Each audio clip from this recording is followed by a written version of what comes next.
Бүген бәйрәм белән мәдәният хезмәткәрләрен Казанда да кутладылар. Тантана Татарстанның сынлы сәнгать музеенда узды. Бирегә күп еллар сәнгатькә хезмәт итүче артистлар, рәссамнар, мәдәни оешма җитәкчеләре, ветераннар җыелган. Иң алдынгыларны Татарстан премьер-министры урынбасары Ләйлә Фазлыева белән мәдәният министры Ирада Аюпова хөрмәтләде.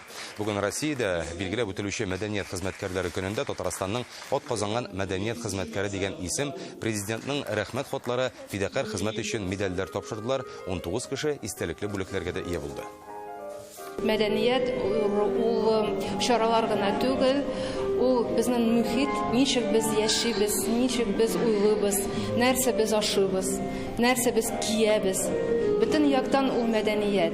Минем иң зур теләгем безнең мәдәниятебез зур дәрәҗәдә булсын. Үземне белгәнне бирле, үзебезнең сәнгатькә хезмәт итеп яшәвемнең менә шушындый зур бүләге ул безнең шушы халкыбыз алдында, үзебезнең республикабызда фидакарь хезмәтләребез өчен менә шундый зур, матур дәрәҗә белән бүләк итүләр өчен мин бик горурланам, бик зур рәхмәт.